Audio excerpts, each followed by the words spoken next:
Hi, welcome to the Vaguely Anime Podcast, and I am one of the only two hosts I didn't today. do my bit. You did not. This Fuck. is probably going to be the only time you could have done it again. I know. R.I.P. And I am joined by the only other host, Sage. Because, again, like last week, we couldn't get everyone else together. Yeah, these people have lives or something. I know I said that last week, but how dare they? How dare they, honestly? Like, what's more important than the thing that doesn't make us money and doesn't... If I feel like I live the basement dweller lifestyle, Right. but I'm not technically a basement dweller, you know? I feel like, I guess, in a way, I kind of do, but also I have so much responsibilities. Like, I literally never leave my house. Yeah, like, but also now I feel like that, especially that this is down to like an hour. Right. Like this shit's easy to crank out. Yeah, just... Like, bam, all right, cool, let's go. Yeah. You know? Especially when everyone's on time. Yeah, definitely. Like, technically, so we technically have, like a call time, quote unquote, which is 30 minutes before we try to film. So if we're filming at 6, everyone gets here at 5:30. And then we usually don't even end up starting till like 6:10, 6:15. And like, it's not even like, it's like setup takes that long. No. It doesn't. Like, it's just the buffer for the inevitability of lateness. Yeah, exactly. And then also just like us fucking around. Yeah. But just me and Sage, literally, she got here at like 5:30, and it's 5:36. Actually, I got here at 5:23, but I had to pay my credit card bill. I did see that you were just sitting out there for a minute, and I was like, what's she doing? I was like, oh, I gotta pay my bill. Yeah, fun times. Mine's due in the middle of the month. Yours is the beginning? Yeah. Oh, bummer. Well. Anyway, I don't set the dates. Yeah, that's not interesting topics. But okay, so we were talking about just before we started Avatar, the like Avatar universe / Korra and whatnot. Yeah. Because the studio released some info about what their plans going forward are, which was the animation style for the most part staying 2D. And they'll just which I feel like is the right choice. Yeah, and they'll just use like computer like CGI and stuff to enhance what's already there, and then they're not going to be adapting any of the like comics or stories or any of that stuff, at least not for the moment. They said maybe, but not now. Which is interesting because if they're gonna do a Zuko movie, I will be surprised that I'm surprised. It's not The Promise or the Search. I'm surprised they wouldn't adapt that. Yeah, I guess it's such a good story. Yeah, I guess they just want to. It already exists. So I guess that's fair. They're like, why else. Waste the time and money to put this out again? Yeah, I guess. So yeah, we're getting a Korra, Zuko, and Kyoshi movie. Honestly, I would have. I hear those books are incredible. I would have been down to see an adaptation of those books. Right. For Kyoshi, but as Sage was saying about Korra, I don't know why they're doing one, to be completely honest. So I guess as like a little buffer before we get into it, me and Sage, people just hate on Korra. People hate on Korra for blindly. Blindly, and I won't say that we're right or wrong in our opinions. No, but we have a very educated. Yeah, and we understand that a lot of what happened with Korra, it was not under their control. Like, and my thing about they were Korra, put in a really shitty situation. My thing about Korra is I'm not even mad about like season to season kind of troubles and like things like that, but if you're running on, okay, we're only going to have one season, right? Wouldn't it make sense to have like a really tightly written one season? If you know you're only going to get one, right? So you have season 1. Right. Then they announce, we're going to give you a season 2, which I actually don't even mind that it's essentially like an anthology series because every season is so different. Yeah. But it definitely helped lean in more towards the fact that they wanted to distinguish it from the first story. No problem with that at all. But why then you have season 1, which I think is actually pretty good. I have I was gonna say I think season 1's very strong. few actual problems with season 1. Aside from really just Korra herself, I think she's kind of a piece of shit, and she kind of stays that way, which is unfortunate. Yeah, she stays very brash. Yeah. And just the entire time. The whole time, she literally does not learn a single lesson. Yeah. But then in season 2, when they're like, okay, we're giving you Arguably one the more worst season. one more season, and they start off with this like super intense civil war of like the water tribes, which would have been really interesting because it's like, oh, there's everything is like so advanced now, like the political landscape of the world has changed completely, right? Which I think would be so interesting had they stuck to that. Well, also the problem with the second season too was that, and I've told Sage this before, and Is this where they explain the Avatar state in season 2? But yes, they do that. But also, what I was gonna also say is, It's been a couple years, so yeah. Well, I think Avatar 1 stuff is season 4, isn't it? Because she loses the state and stuff when she gets all like fucked up from season 3. I'll look it up real quick. You could be right. While I'm looking it up, No, she loses the connection to the past avatars in season 2. Yeah. And then she loses the Avatar state in season 3. So then 4 is when that goes into it, isn't it? Because that's when they talk about it. I thought they do it because I thought when they're talking about Vatu and Rava is when they go into it. Oh yeah. And that's season 2 with with like the the dark avatar. gianoid Korra. Yeah, spirit beams. And spirit laser battles. So my problem with season 2 is that I'm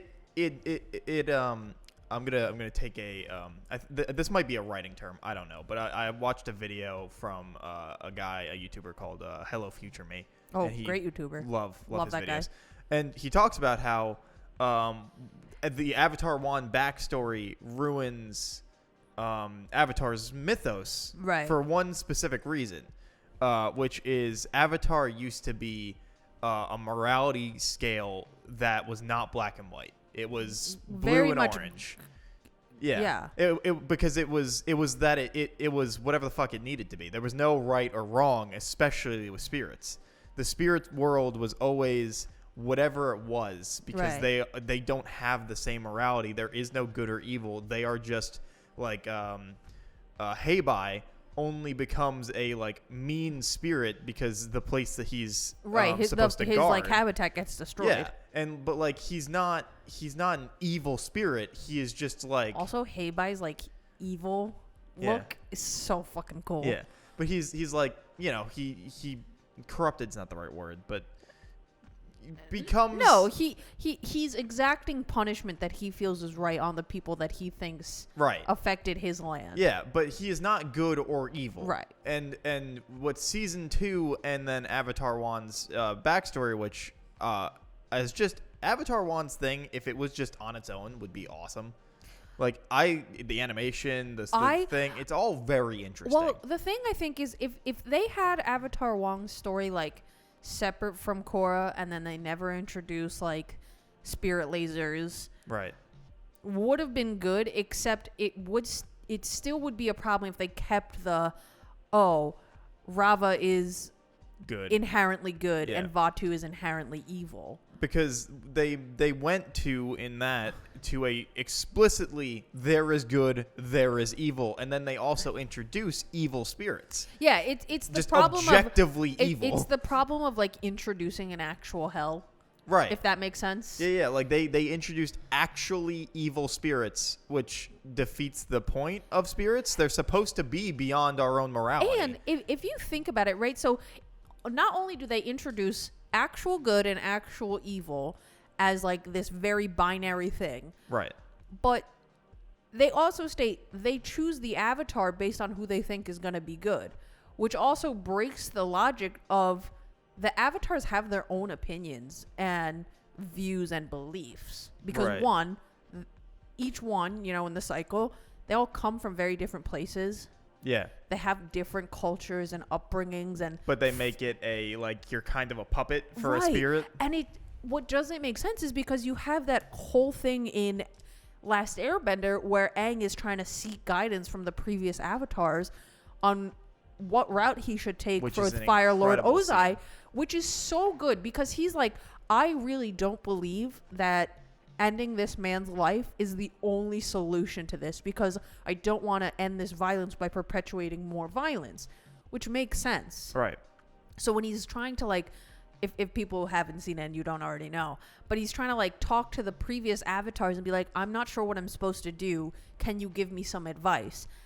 And they're all and like, Kyoshi's like, yeah, just murder the fucker. No, literally all of them are like, you just got to kill the bitch. Sorry. Yeah, but I like how all of them are like, oh, you know, they spin some like kind of tale. Oh, yeah. And Kyoshi's like, nah, just kill him. Yeah, like, bye. Yeah, just and Aang's like, oh, but you didn't kill Kang the Conqueror. She's She like, just no, I fell. did. She's like, I would have killed him if you didn't move. If like, it was not by mistake, it would have been on purpose. Like she was like, I would have murdered that bitch. Like I would have struck him down in cold blood. Aang's like, All right. oh, shouldn't have asked Kyoshi. But yeah, so like you have that scene, and then you have him interacting with the lion turtle, and he essentially like gains spirit bending. Yeah, he gets Deus Ex Machina. Right. But come on, that scene It's where he's taking away his bending. It is an incredible scene, but it is slightly out the ass. It is a little bit, especially because it feels like a very specific way for him to win. Right. You know, that no other thing could have done. Nobody, like, it does, like, it's a great scene. It leads to an incredible moment, but it is still a little bit of an ass pull. It's a little bit of an ass pull, but you know what I think is interesting is I think that is the lesser evil to season 3 where everyone becomes airbenders. Oh, is that because season of harmonic 3? convergence? Yeah. That is season 3. Because that's what gives Zahir his airbender. Right. But yeah, so when they're saying, oh, the avatars are inherently good and that's why we pick them, it takes away all of what they had established in Last Airbender and essentially throws it out the window.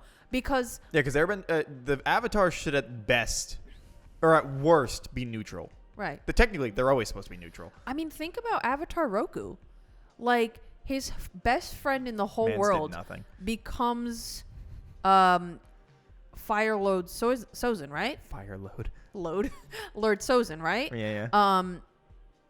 And at first he's like, all right, that's your rightful birth. I can't take that away from you. But then he sees him becoming like... He sees the colonies. He sees the progression of Fire Lord Sozin being like, all right, now I'm going to take over the world. And you see him like really grappling like, what is right of me to do here? Yeah. I know it's right for me to stop this man because he's committing atrocities. Yeah. But at the same time, I literally grew up with this person as one of the closest people to me. Yeah, because he like fucks up the palace, and he's like, out of what is it? Out of respect for our friendship and bond, I won't kill you. Yeah, he's like, you get this one chance. Yeah. And so then, when we see him in his old age, and the volcano is exploding, right, and all that is happening, and his friend, great scene. Oh my god, but it's just like. Does that become void? You know what I mean? Right. Yeah, it's the problem when you introduce the good when it just becomes staunchly good and bad. Because it becomes this problem of obviously the right thing to do is to stop this man. Right. But it strips away any nuance. Yeah. And it's like crazy because they established so much in this one episode of essentially like Avatar Roku's backstory. Yeah. And they could have just done it like bam, bam, bam, here's the information. Right. But they because they show it to you like in bits of pieces. Well, yeah, because when they're showing that, it's the two stories of Zuko and Aang both discovering it from different points of view. Right. And so, but they do it like, they give you just these small little nuanced moments between them as friends, and you see how they like change as people as they grow up. Right. But ultimately, if then in Korra you're going to say, no, there's inherently good in the avatars. Yeah.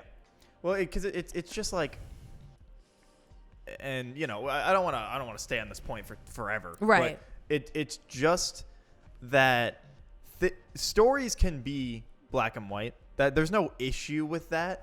But when your story starts as something that is amoral, right? Something that moral gray, the blue and orange system, it gives a depth to certain things that black and white can't. Right. And then when you have that established and then you take it away, it lessens the things before. Yeah. And then especially once you just make the spirit world a thing of there are good and there is bad, like there are just bad things, it makes it inherently less interesting. Yeah. Than everything being gray. It becomes more cartoonish, right? Yeah. Where in like, let's say Teen Titans, which I'm not going to say they have like a black and white system, but if you think about it, like Slade is presented as evil, the bad guy, right? We don't really have any reason to sympathize with this guy. And the Teen Titans are posed as the good guys. Right. Which I guess that's a bad example because it doesn't take away from the show at all. But you know what I mean? Like, it's that different dynamic, but they keep that the whole way. Right. Slade doesn't become all of a sudden good. Right. Like, they keep that same logic the whole way. And if they were suddenly to, like, drastically change to, like, a moral gray area, I think that would be weird. Yeah, where if all of a sudden, like, Slade's actually been doing some of the stuff for good reasons. Right. And you're just like, like, this came out of nowhere. Yeah, you're just like that could be interesting in a different story, but not the story we were getting. It's like, I think in season 5 when Raven's father... Trigon. Like, Trigon starts coming about. Yeah. And Slade is helping Robin. But he literally outwardly says, he's like, I'm not helping you to help you. No, I'm helping myself. I'm helping myself. And also, if I let this man come out, the whole world is going to get destroyed. Yeah. And what is there to rule if there's no right? place Like, to rule? It's just self-service of, I need to keep the world intact so I can take over. Yeah. But so that's the one thing that, like, is the two biggest issues of season 2 of Korra specifically is that they become no longer morally gray. It becomes a black and white and demystifies the spirit world and the Avatar, and then also giant spirit lasers. Yeah. Nobody. I just did anybody want that? Well, you know what I think is so strange, though, is I don't know if this is just me, but I felt like, especially with that, it loses all creativity. It does. Because if you think about, like, season 1, season 3, and even season 4 of Korra, they're using bending in really creative ways. Like, you have the Red Lotus, like, all of the Red Lotus, fucking badasses, and they use their bending so creatively. Like, I can never remember her name, but the one with no arms, so she uses water as her, like, tentacle arms. She has the, like, octopus water arms. And then you have, like, Sparky Boom Man, but the female version. Yeah, is it, like, their daughter or anything? Do we know? I don't actually know if they ever confirmed that, but I would have to assume they're, like, have some kind of relation. We still don't really even understand how that power works. No, but honestly, I don't need you to explain it to me. I don't want to know. Right. Because it's one of those things where, like, they introduced Sparky Boom Man in Last Airbender, and you just accept it as fact. You know what I mean? Yeah. Because you're, like, in the realm of people just creating fire. Right. I could get behind this. You know what I mean? Yeah. And I think they did it right in that there's only one person who has it. You know what I mean? But I feel like with the giant lasers, you just lose all creativity of bending. You do. It's no longer because one, you lose it becomes Pacific Rim, which is great, but I don't want it in Avatar. The problem is in Last Airbender and Korra, when you have fight scenes, there's obvious choreography that's happening. Right? It's thought out. It's and then there's a push and pull, and the way that even if you're bending with the same element, it's, going back and forth between each person. Right. And it's really interesting to see those things interact with each other. Yes. But when you introduce giant lasers, it's just them it's like the ending of Harry Potter, essentially. Just Harry and Voldemort with, like, lasers coming out of their wands. Yeah.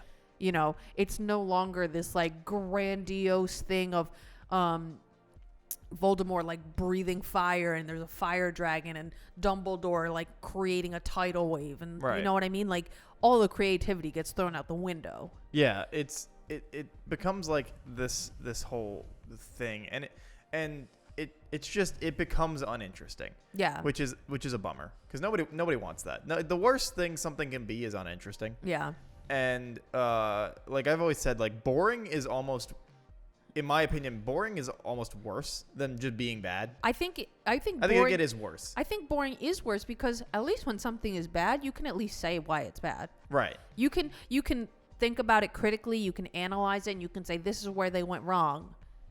And there's certain things where it's so bad it's good, and you can have a good laugh. Right. But when something is boring, it's just kind of there. Yeah. And like you're like, all right, this is on my screen, but I don't have anything to say, and I have no impact. Right. And it's always easy to like backseat drive a story, especially with everything that we have now, right? Like, that's so true. we're not trying to say like, you know, because again, we understand that like they were put in shit situations each season, and I bet if they knew they were getting 4 seasons, they would have done things slightly differently or whatever. But I just think with how they got, you know, each season, I think they missed the opportunity to make that season excellent. Right. Well, because it seems like they thought they were getting 2, so they were like, all right, let's like make this second season like the biggest. And so then they went with like spirit lasers, and they were like, oh, we're getting a 3rd. All right, well, let's take it back a bit and give like special bending abilities. And then with the 4th, they brought back spirit lasers, but like in a giant metal mech. Yeah, you have Kuvira, and it's just like, okay, she decided she wants to take over the world and the Earth Kingdom, right? And be militant. Yeah, which like I don't actually really dislike the 4th season all that much. I think it has some kind of moments, but I don't dislike it. I think it's strong. Well, strong might not be the right word, but like I think it's at least interesting. And I also really love Korra in that season when she's like just beaten down and like she becomes like a brawler. Right. Like that shit's interesting. But so I feel like my true biggest problem with Korra versus Last Airbender is, like you were saying, they were trying to differentiate from Last Airbender, right? Which is apparent in the first scene right. of Korra, where she comes out, she knows 3 of the elements. Right. She's like, I'm the Avatar. Which I understand why you would want to do that, because you don't want to be like, oh, you're just retreading on what you've already done. But the problem is, I feel like most of the characters are pretty flat for all seasons of Korra. Right. Like, nobody ever learns anything. If anything, some become even more dumb. Like, Isn't Mako pretty much just always a do-nothing character? I have such a problem with Mako. He somehow regresses in character development, even though he started with none. Yeah.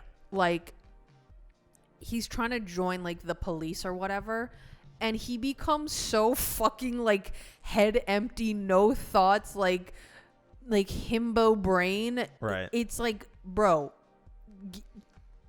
wait 2 seconds and think about what you're doing. Tenzin's the best character in that show. Oh, hands down. And it helps that it's just J.K. Simmons yelling at people. Oh, yeah. And being disappointed, and it's great. And, like, it's just weird because the characters, in theory, should be likable. Right. Like, they have the groundwork to be likable. Like, you meet Asami and you're like, the immediate like thought is, oh, she's rich, and you know, she's their Sokka, basically, the person without powers. Right. Except she's not the comedic relief. No. But you know, like, you have this immediate interpretation of her, but then you're like, oh wait, there's more to her than just like rich girl whose dad invents things and is part of like the Industrial Revolution, right? And you realize there's like, okay, there's more to her, and that she realizes what her father is doing is wrong, and she doesn't want to be a part of that, so she actively rebels against him, which is interesting. I would have actually said that I think it could have been more interesting if she herself was actually a revolutionist. I mean, I feel like it doesn't really. I think that you could have had the arc be that she was originally working against them, but then like realizes the problem with it, right? And like swaps sides, basically. Like, I feel like because that would have gave her a little more dimension, right? Because in the first season, she's kind of just the hot smart girl, right? You know, which I feel like she could have used a bit more depth, and I think that her being a what the fuck were they called?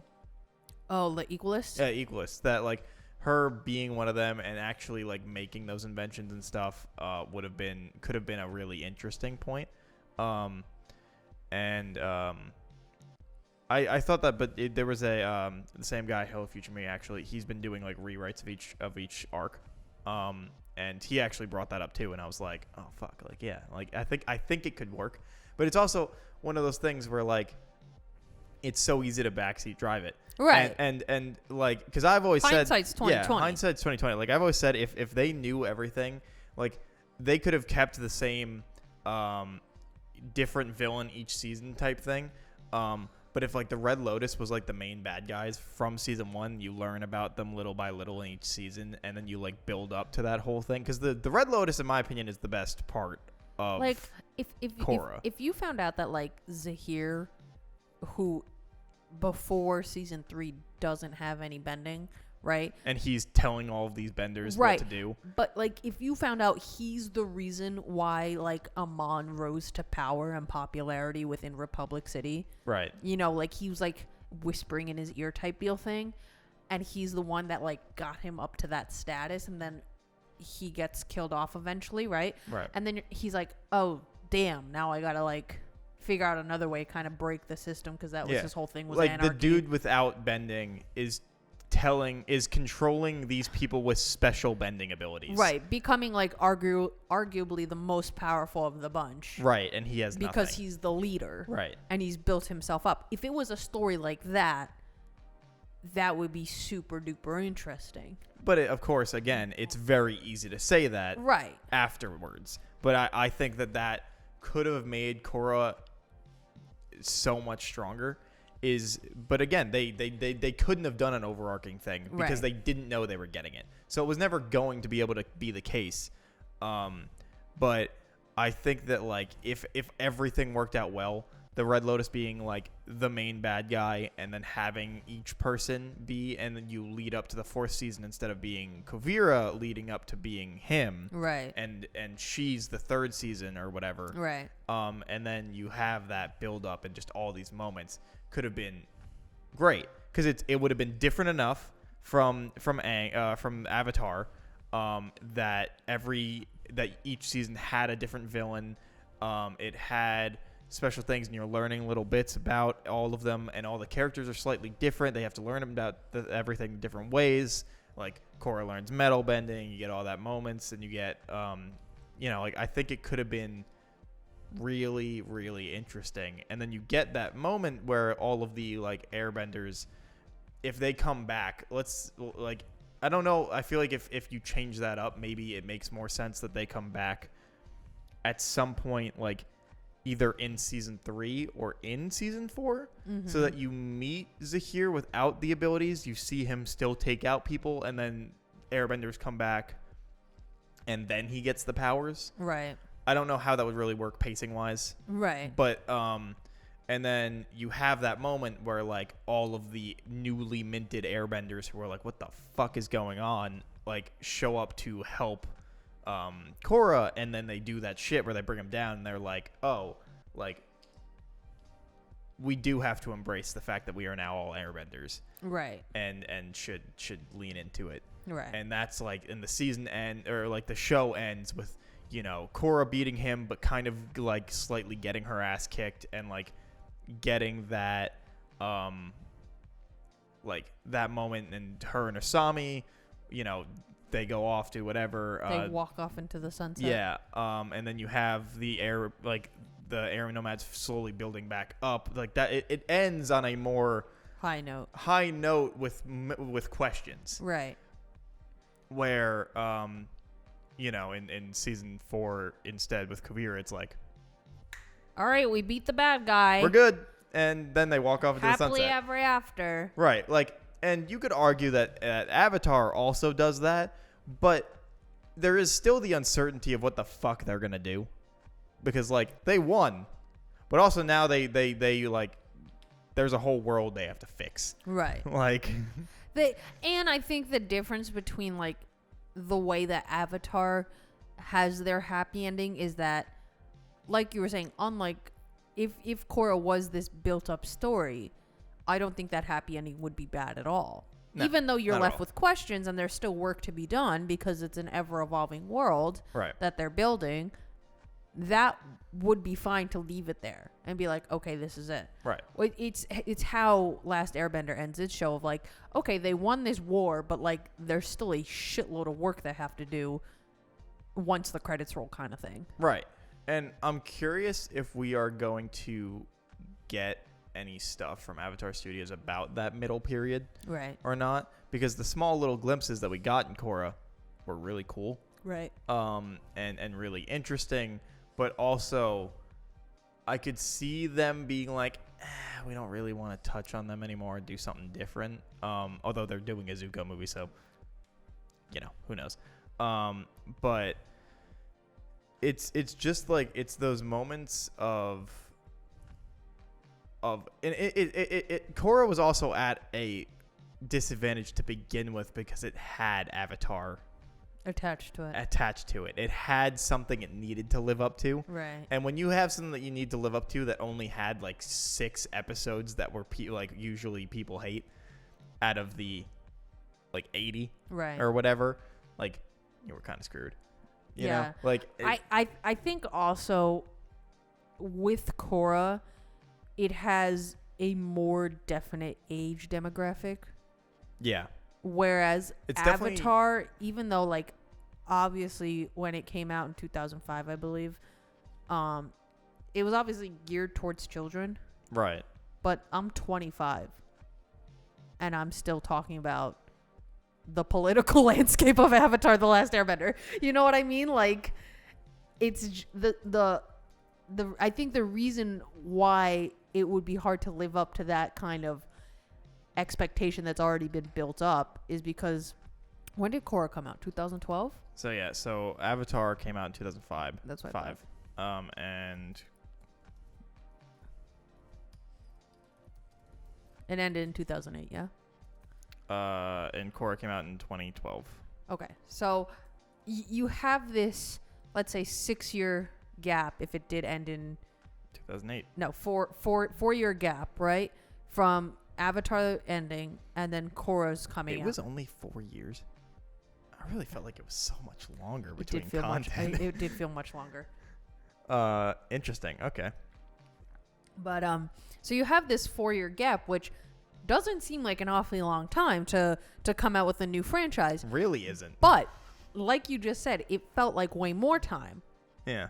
And I think a part of that is, one, when Avatar first came out, that was how do you call it? Like broadcasting television. What do you call that? Like cable. Okay. Sorry. That's like that. Yeah, cable TV, that old shit. That little thing that happened. But no, that was like really the peak of cable television, right? For kids, at least. For kids. Yeah. Even for adults. Like think about like the CW shows that were coming out then.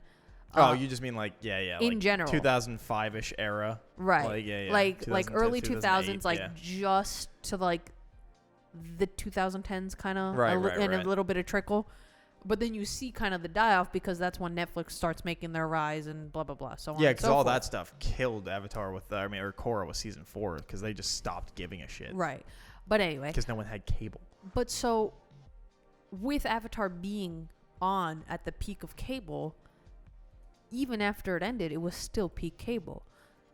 So Nickelodeon was like, we're going to get every freaking dollar we can get out of this. The number of damn reruns they played. You know what I mean? So it was just constantly in your brain. So one, it feels like it makes the show actually feel a lot shorter because of the reruns. Right. And then it makes it feel like this show ended so long ago because I'm watching reruns from season 1. You know what I mean?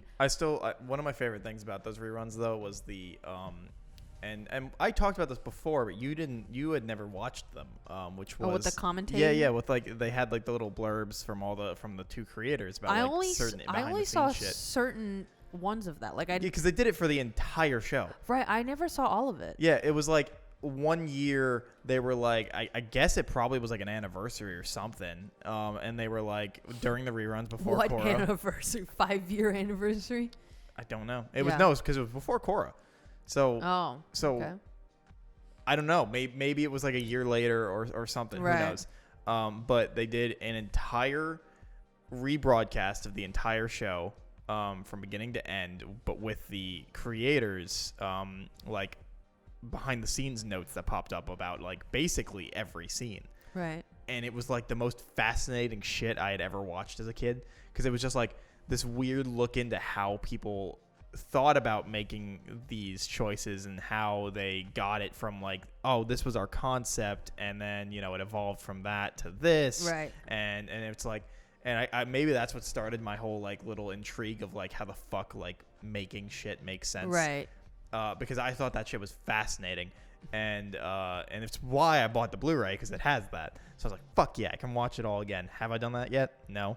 Also, if you do, I'll watch it with you. And also the fact that I bought the box set for Avatar because I was like, we're never gonna get a fucking Blu-ray, and I bought the box set, and then literally, they came out with the Blu-ray. Literally, like a week after, or like a month after, because I couldn't return it. But now you have a nice box set. Yeah, but it was like a month after they announced the Blu-ray, and I was like, you motherfuckers! How dare you? So I bought it, so I own both now, of course. But like, it's just one of those moments where I was like, I couldn't return it anymore, and I was like, fucking god damn it! Of course, it's once I buy it, and then they're like, here you go, kids. But yeah, so you had like rerun after rerun of Avatar. Oh yeah. So it's like constantly fresh in your mind, and I feel like the conversation of Avatar has not really slowed down since. No, I think if you're in the right place, the right time, I feel like basically everybody I know in my life has watched Avatar like at least 5 times. Yeah. I cannot say the same about Korra. No. You know what I mean? I've felt very little drive to ever go back, and I did once, because when we were talking last week at our old job that we used to work at the dock, there was a lot of downtime at that job sometimes, so we would just be able to watch whatever, and I used to like watch reruns of Marvel movies and whatnot. And then I decided I was going to watch Avatar again, because I think it had just been added to Netflix at that time. Right. So I was like, I'm going to watch through it, and then I was going to go through Korra. And so Sage a lot of times would come in after me and work, and we would just talk.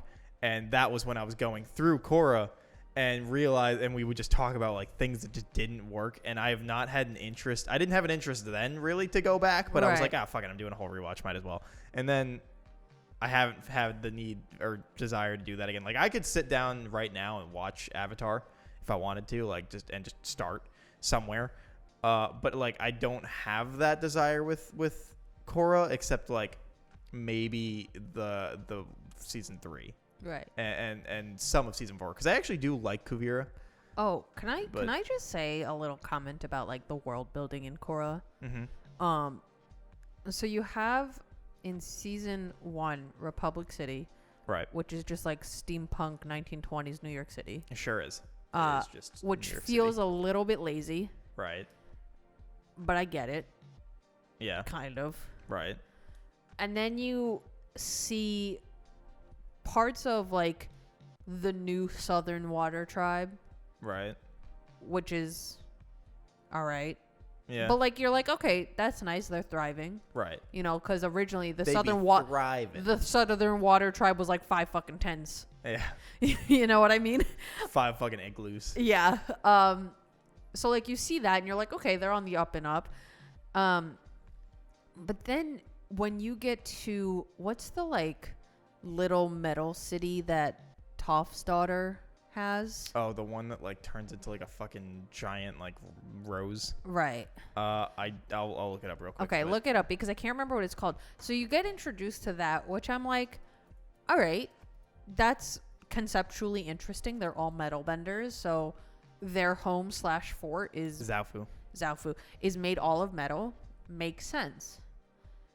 But like they don't do anything super interesting with Zaofu. And I feel like they spend too much time there. Like, I really don't. They really do spend a lot of time there. I do not care about, like, their family squabble. Also, throughout season 3. the problem with Zaofu, right, is they talk about how it's like this impenetrable thing, but we never see it be impenetrable because the only time they talk about it is in season 3, where then you have a lava bender who just fucking cuts the metal open. Yeah, because they get he's a fucking lava, annihilated. Yeah, because he's a fucking lava bender. So like, obviously. But like, so it's one of those moments where you're like, I feel like we needed This ship will never sink. Yeah, like I feel like we needed a season or like a part prior to this season where somebody attacked and it didn't do shit. Like, right. You know, to establish that it is impenetrable. Yeah, and you can't then, just say things. Yeah, and then you have like somebody come up and it's like this specific guy can actually get in because he has fucking lava bending. Right. Like, and then you're like, oh, they're fucked. You know, like.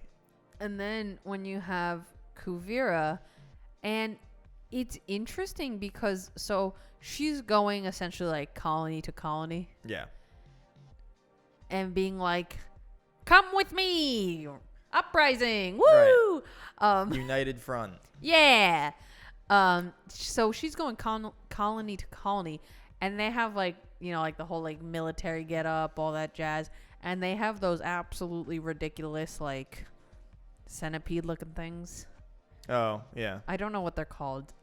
Like from Avatar. Yeah, but they're like more. Yeah, yeah. If that makes sense. Yeah, yeah.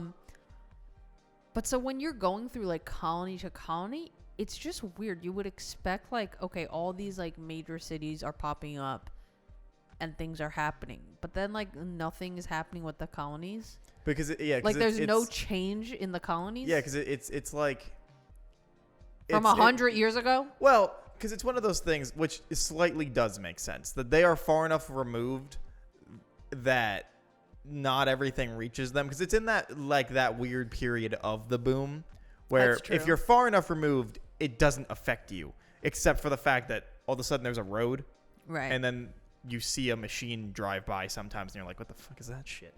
Like, you know, like because you're far enough removed that it hasn't reached you it's like yet. Being in like the outskirts of China. Yeah, like it just like the boom hasn't reached you yet. The shockwave hasn't gotten there. Right. So that makes sense. But they don't do anything interesting with it. No. But that's also because they're on like a fucking high-speed rail and they're just going through. And it's like that. It's one of the problems with taking a past story, kind of like a period. Yeah, period piece, and bringing it into a more modern time. Because with Avatar, everything. Or a lot of things is built around the fact that if you could bend Earth, you'd probably build some crazy ass shit because you can just do it. Right. Like, and firebenders and whatnot. And so you have the land that you are setting your story in. Each is fundamentally set up differently. It's like the Northern Water Tribe versus the Southern Water Tribe. The Northern Water Tribe is a thriving city. Right. It's because that, they have the waterbenders to make it. It's that point that like you have an inherent like uniqueness to everywhere you go because all of these powers exist. But once you bring it into a more modern time, like having basically steampunk, like industrial revolution, right? You take away that like that those moments, because, and that's just inherently how that works, because if you have a car that just runs like a regular car, right, and doesn't run off of like a firebender having to do something, right, like then that would lose some of the culture, which right, I think is they slightly touch on in certain spots in Korra, but they don't touch on it. It's like Mako's job. He's working at the like electricity plant, and they get it through lightning bending. Like that stuff, I feel like should be touched on more than it is, because it's inherently Avatar's world is about the culture that they build, right? And you don't get a lot of that in Korra. You do get parts of it, and you would argue that season 4 is about the earthbending culture, and season 2 is about the waterbending culture, but like it's not to the same. Yeah, it is about that. It's diluted. Yeah, because if you think about, let's say season 2, they're talking about the waterbending culture. Yeah, and right? they're talking about how the Southern tribe no longer respects It's traditions. Right, and that they're no longer as spiritual and this, that, the other thing, right? But if you compare that, because if you think about it, it's almost, I don't know why, but I always felt this. When they're kind of at that, like, Avatar Day, like, festival. Are we talking in season 2? Okay. In the Southern Water Tribe? Yeah. And they have, like, essentially, like, carnival games and things like that. Like, that does not seem like the correct progression. Right. In my opinion. And I think they do say that it's more of a from the cities thing that people have brought, which is fine, but I feel like it would make more sense. Well, maybe not more sense, because that happened in real life. Right. Like, traditions got swept away very fast. Right. So, but the problem is that even though there are real life parallels and we understand that, and that is just factually how things happened, you don't really want to see that in your fictional world when it's all about that culture, and then unless you are bringing it up to a thing that you then fix. And technically, again, in season 2 they do. Right. Like, it ends, and if I'm not mistaken, the Southern Water Tribe is like, we do need to go back to our roots of it, but it feels like you don't live in it. It feels like it's just a byproduct of what happened, and not a essential fundamental, like, effect. Right.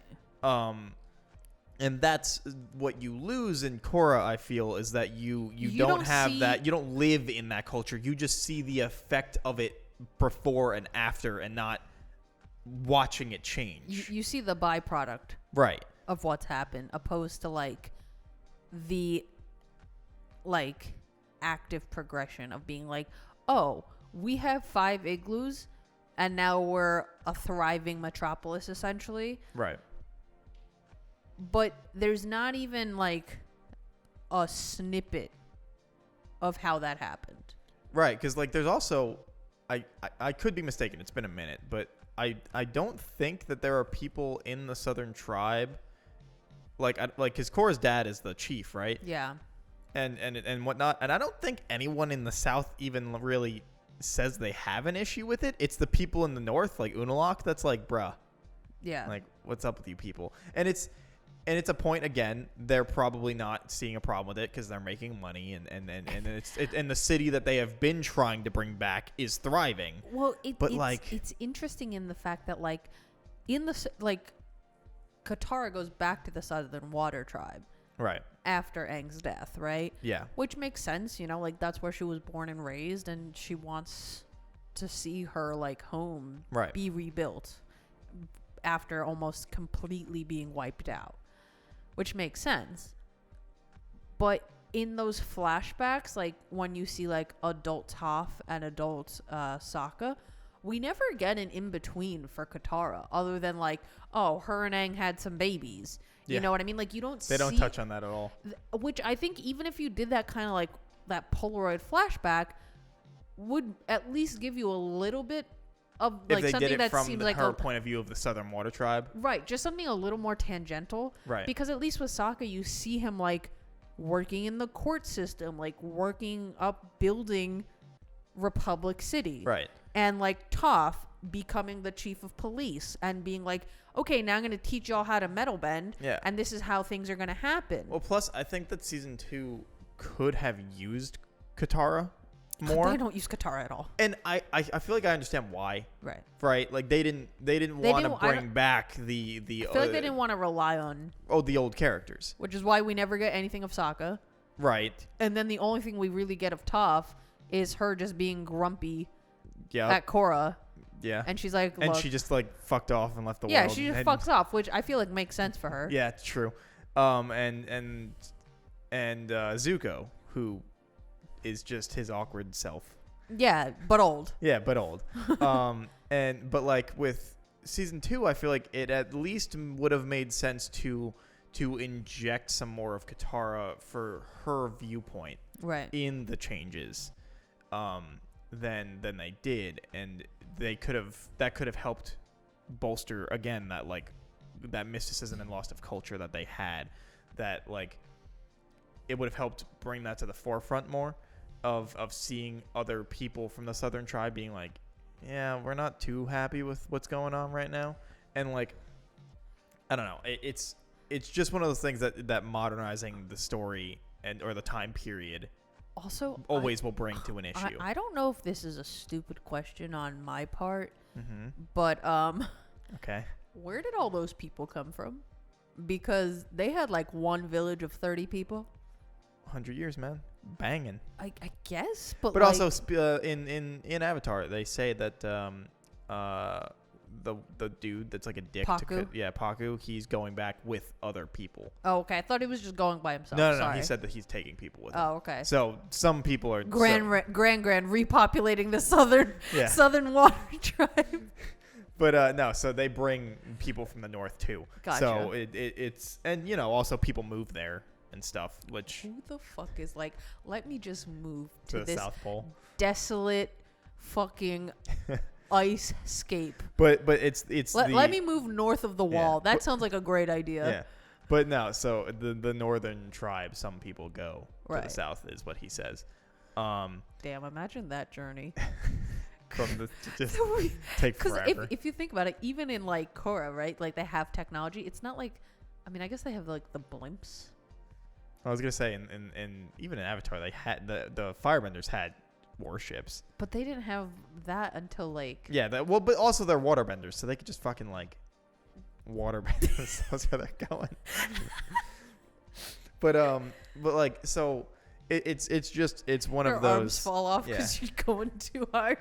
It's just one of those like small inherent problems, and Right. and then and yeah, and also so like Avatar game I always pitched.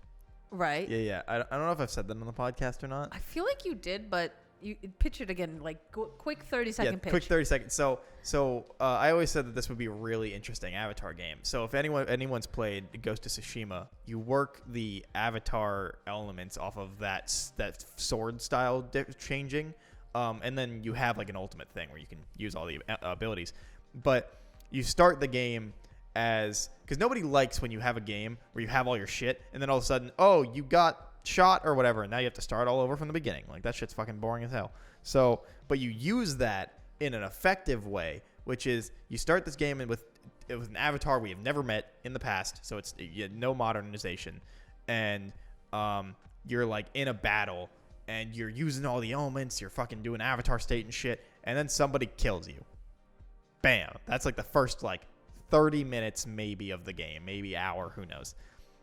You get reborn as the next avatar that follows them, and then you have to do the training to learn your shit. And there's obviously some time jumps because Aang is the fastest to learn bending in a year. So you get some like time jumps of like you as a kid learning the element that you started with, and then you time jump to like a teenager, you're learning a different one.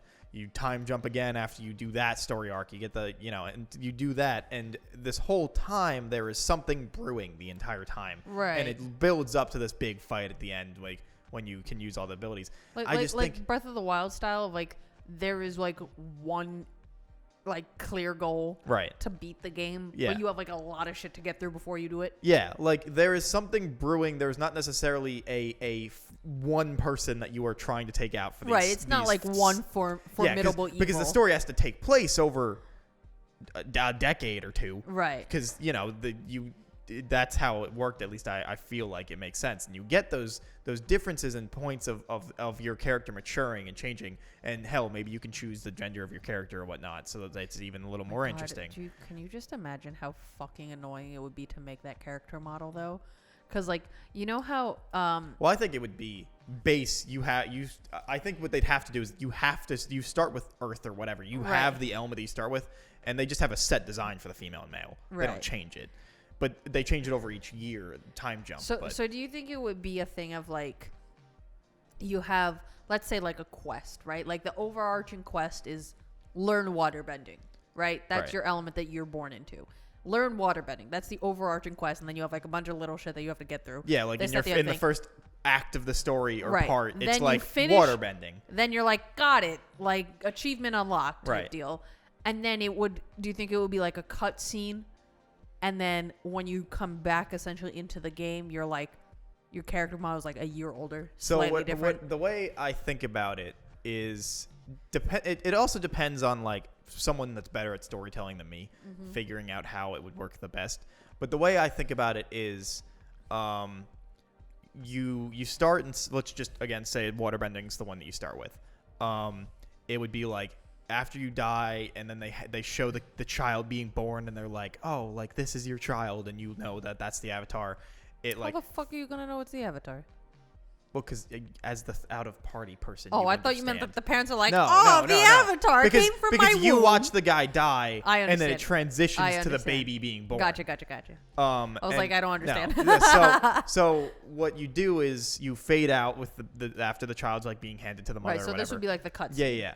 And as you fade, you have like little moments that pop in of like your kid, as you was like a baby or whatever, picking the toys. Right. And then you like go back and whatever, and so it's just these people realizing, oh hey, this is the avatar. And then you come back at like 12 or something, right. and like it's just you coming in, and it's like, and it just fades in with like book 1 water, and it's you, and then you're in like this open world of your town and the area around it. Right. And you go and you have to do certain quests and stuff to like perfect your water bending or learn it. And then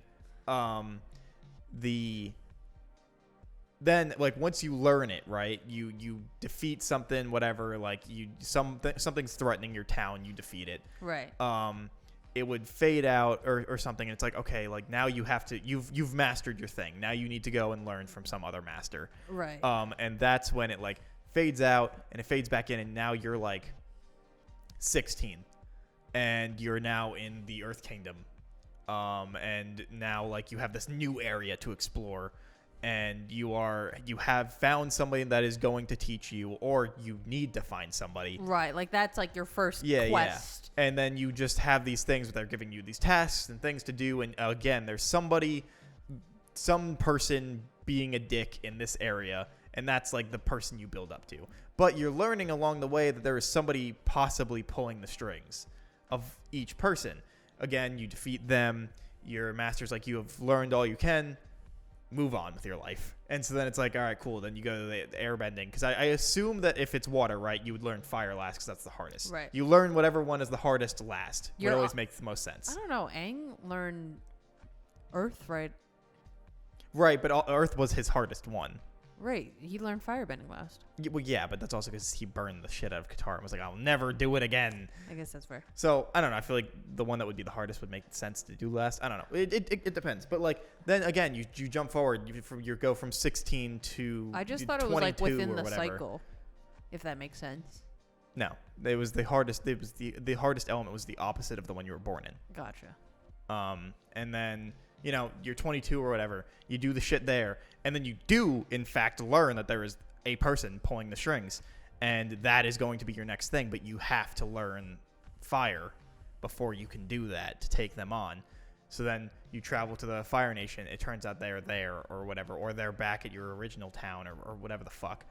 And, like, then you learn firebending. You become the master. Or you master it as you're fighting them maybe or something. You get, like, this cool new, like, ultimate fire attack. And then you're like, oh, cool. I did it. And then, you know, you kick their ass or whatever, and it fades out. Like, because I think that having an open world area, but specifically to each area of a nation, it doesn't need to be the whole fucking Earth Kingdom. Right. It doesn't need to be the whole North or Southern Water Tribe. Just areas around that. And you get to experience the new places and see the culture and how they change and whatnot. And it would be, you know, before the Fire Nation became fucking dickheads. And, like, you know, and you can live in this world and see everything, and you just have it and the way I've always looked at it is just Ghost of Tsushima's fighting styles is you switch stances, and so you're just switching elements, but then you get the point where you can, you know, activate you something. You get, like, the avatar state to be able to use multiple, like, maybe it lets you do combo moves or some shit. Right. Whatever. Hey, if anyone's watching this from Avatar Studios and you want to steal this idea, go ahead, just give me a credit in, like, the name that just says, well, you know, we're originally inspired by or something. I don't care. Just, I think this could be a fucking great, because all of your Avatar video games have been kind of at best. Are they like fighters? Like Clash of Clans type deal? No. Oh, okay. They've all been kind of different, but then none of them have been very good. Oh, rip. And I think you got potential there, you know? Just go into a period of time we've never seen. You don't need to like give us a lot of information about the avatar that we start with. You know, maybe if you do, you do, but like that guy's not the point. You know, maybe he started putting together that this was happening, but he loses. And so now you have to find out that he was fighting this bad guy, but lost. And so you have to be better than him, whatever the fuck. You go into the spirit world sometimes, I think that it could be, you have such a rich world. Yeah. So many options. And all you have to do is just not place it in the more modern time. Just give us someone that we have never seen, technically two someones we've never seen. And it doesn't matter. I think you could choose the gender of like, you know, maybe the first one is a set gender. Who the fuck cares about that? You're only playing them for like 30 minutes. Right. And then you get to choose. And even if that's slightly ambiguous for the timeline of the Avatar universe, it doesn't really matter. That's not the point. It's that you have set things that you then like, you know, you can change the character's appearance over the time, but you don't customize it past that. Right. Like, and just you get like a set. Yeah, or even if you have separate things, it's not like extremely different. Like again, like Ghost of Tsushima, you do get different armors, but from doing like side quests and stuff. So like it's all still set things, and like you could maybe still just decide you want to wear your waterbending shit even when you're in the Earth Kingdom, or you could.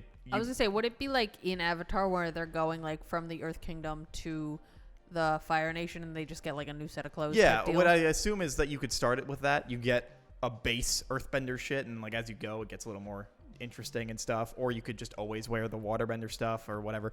I think that could be such an interesting and unique game, as I am comparing it to another game to copy, but like that only that Avatar could pull off really interesting. Right. You would just need a very good studio to pull it off. So imagine this, right? So and I would play the fuck out of that game.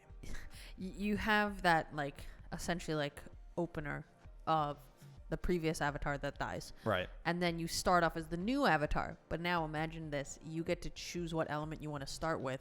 I don't know how complicated this would be to do because I know nothing about video game development. But imagine this. You get to choose what element you want to start with. So let's say, I want to start off as an airbender. Right. Right? So you start off as an airbender. So you get like a little bit of a bonus of like better stealth or like better like you can move faster or something. Right. Or like you start off as an earthbender so you have better defense. That 100% could be a thing. You know what I mean? But it would fundamentally change the type of game.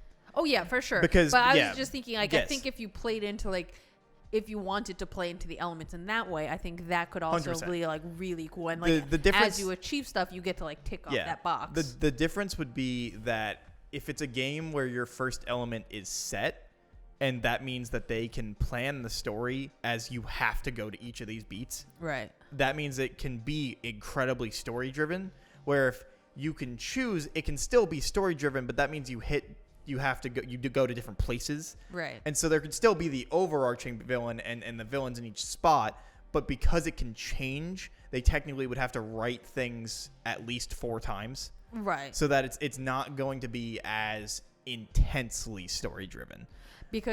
But could you imagine you set it for this like story mode, but you get to choose. So you start off, you're like, okay, here's our story. We start off in the Water Tribe, and then you're going to move place to place, and then you're going to end in the Fire Nation, right? But you're like, no, I want to start in the Fire Nation. Right. So you like start your training in the Fire Nation, but the big bad is already there. Right. And you're like a 10-year-old like running away. Yeah, I think that yeah, because I feel like if you want to go the very story driven route, it has to be a set. Oh yeah, it has cycle. You would have to make it way more linear because once you give that choice, right? If you want it to be like super open world, you cannot have as in depth story mode. Right.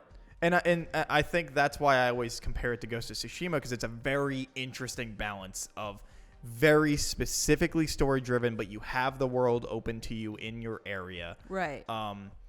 but you have the path, and even though you can learn these other things, it's still the path. Right. And that's why, like, I think it would need to be that you are just set into an element. And, you know, I'm sure people would be like, but I want to be a firebender to start or whatever. Right. Technically, I feel like Earth would probably be like the most interesting to start with, just because it's very fundamental. Right. And I feel like it's the most like base element to start, and then you just go from there. But who the fuck knows? I think you could start it with any way, really, right. as long as you were committing to you are starting as one element.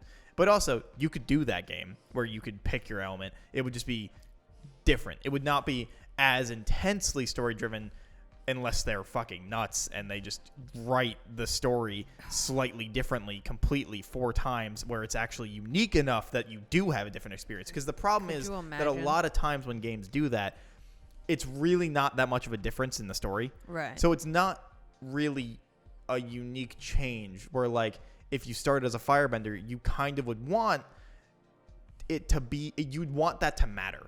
Right. And a lot of games, when they have those types of choices, it ends up not mattering because they have to write things in a way that it has to be kind of ambiguous to what the one you picked. Right. It needs to be like slightly generic. Right. So that's why I'm more of the camp for specific one that you just are put in, but there 100% is a market for that type of game too. Right. It just depends.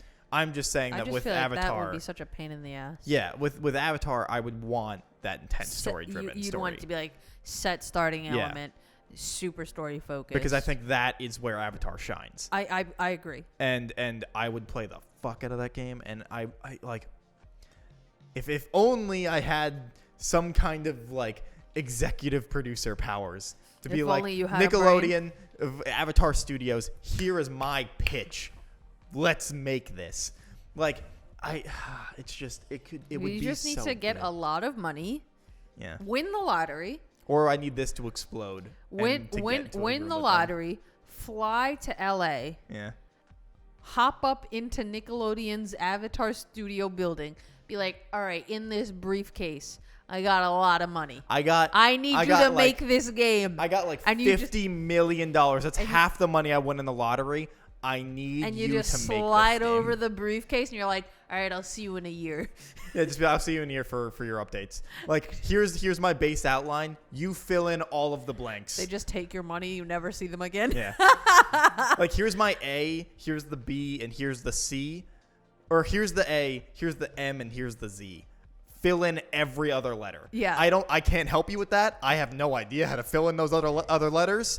I'm putting it up to you. Extremely rough outline draft. You do everything else. I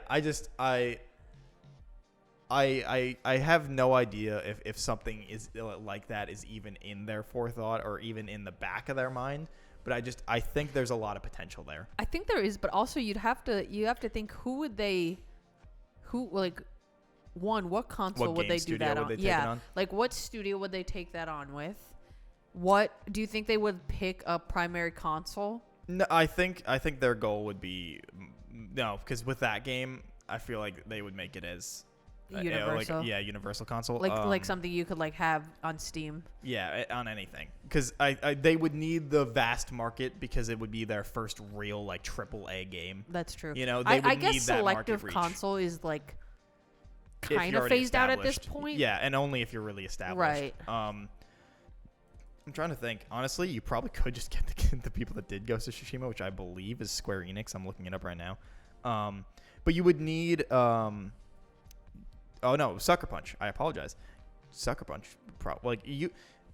The problem is that if you are basing it off of that game, you almost argue the point of like, does it make sense to go to that exact studio and just have them be like, we want to just make this, but ours. Right. Reskin your shit to ours. Right. So like, who knows? Maybe you'd want someone different that could make it. I feel like separate, it would also have to be a thing of like aesthetic, like what studio is going to give you the closest to what you are looking for in aesthetic as well, because if you think about it, like the people who are making Call of Duty right is very different from the people who are making like fuck me. Breath of the Wild. Yeah. Right. I think that, you know what I mean. yeah. So it's like, what do you want it to look like? I personally think that this game makes the most sense as a more realistic looking game than it would a cartoony game. Really? Yes. Personally, I feel like I would want this to look like Ghost of Tsushima. I feel like in my head, I'm picturing. Like I wouldn't want it Breath of the Wild. I'm picturing it less cartoony because if you're putting it in the, if you're attaching the Avatar name to it, right? I feel like going live action esque. Right. It's not the move because that's not the brand. I know. You know what I mean? And I do think like I'm personally biased. I feel like that for the game that is. I don't know. I feel like that's just too like hard and grizzled. Like that's not the world of Avatar, if that makes sense. I do kind of agree, but I feel like if I want to get that intense story driven game, I would want it to look more real and gritty, but also because I'd kind of want the story to be a bit more gritty. Because if you're making this game, that would be the other problem, is that they would be having to make this game for not kids. And I don't know if they're looking at it as like their studio makes shit for kids or not. I guess that's fair, but if they're not making it for kids, I feel like they could make it gritty, and I kind of would want that of an Avatar story since we haven't really gotten that before. I don't know. I also just feel like with the market of like video games, like you can make basically any video game and kids are gonna buy it and play it. I mean that's true, but I think that like the more realistic grittiness could really work in its favor, because also like if you think about it, some shit in the Avatar world would be kind of fucked. Oh, like yeah. Slamming someone with a fucking rock in the chest. Like, and I'm not saying I need this game to be fucking, M+. You slam someone in the chest with a rock and they're like gasping for air and dying. Their chest caves in. Yeah. But like, I feel like that the realistic look can definitely work. And I feel like it could help, but again, I feel like if you give it to a competent enough studio with a specific style in mind, I still think they'll it can be able work. to do Yeah, but I'm looking at it as someone that saw this potential within Ghost of Tsushima, that is in my mind is how that game would look too. Right. So like it could also just be like confirmation bias kind of thing. I think it's the latter. But like, I still think I still think it can work. Right. I would not be disappointed at all with that. And even if, like, I don't think it could be Breath of the Wild style. I feel like that would take it away a little bit. But also, I could be 100% wrong. Like, if they made that game and then like showed a trailer, I'd be like, oh no, this fucking works. Right. But like, I don't know. It all depends. Yeah. And anyway, that all right. If anybody at Nickelodeon or Avatar Studio wants to shoot us an email. Yeah, I know. We just spent an hour talking about how we didn't really like what get you up did, into our DMs. Feel free. We'll chat. Yeah, 100%. Feel free to steal the idea and just give me a small little special thanks at the end of the credits of something. You could even hide it in the credits. I don't care as long as I know it's there. It's in like 50% transparency text. 100%. But yeah, so. This was our Avatar episode. Yeah, mainly Korra. Yeah, mainly Korra. And again, we love Korra. Love right. Maybe a strong word, but we enjoy Korra. We don't dislike Korra. Yeah, we don't dislike Korra. There's just flaws. Yeah, there's flaws, Korra. and again, we understand why. Right. We're just talking about how we thought things could have been different and whatnot. And again, everything's easier with hindsight. Hindsight's 20/20. We're not the ones having to sit in a fucking boardroom until we get this pitch out and right. So everything's easiest and absolutely zero hate to the creators. They just got kind of put in a shitty situation, and then they just did what they thought needed tried their work. best with what they had. Yeah, 100%. And I would not take away Korra as we have it. And I think they already had an uphill battle to begin with, even without all the production problems of trying to live up to Last Airbender. Yeah, and I mean, hell, in general, Korra looks magnificent. Oh yeah, no, incredible. Korra looks great. Yeah, so like there are things, again, everything. It's always easiest to be a fucking Monday night quarterback. Like, after you watch the game on Sunday and you're like, oh, they should have fucking thrown it. Like, Yeah, it's so easy to be like, yo, that guy's open when you're not on the goddamn field. Right. Like, so Omniscient. take everything we say, as just purely opinion and understanding the problems that went in, at least to the best of our ability. Yeah. And if you think my game idea is rad, which I know it is, let me know and feed my ego. Spam Nickelodeon. Yeah. Let them know that there's a potential for a great video game out there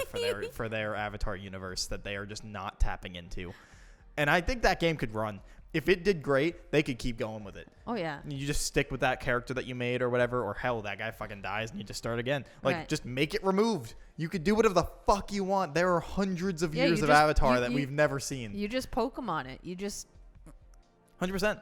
Redo it. The hundreds of avatars we have never seen, so it doesn't matter who the fuck they are and where they are. Yeah.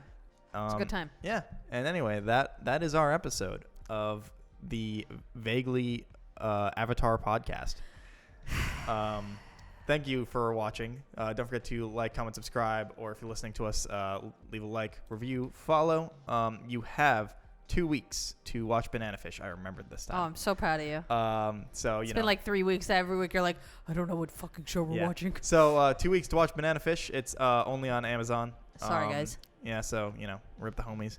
And yeah, we will see you guys next week. You didn't shout out Anthony and Kat. Oh, you're right. It's the first time I ever fucked that one up. I know. Yeah. Hey, don't forget to watch Anthony at Super Milkshake on YouTube and Kat at Kat the Moonstar on Twitch. And now, goodbye for real. Thanks for watching. See ya.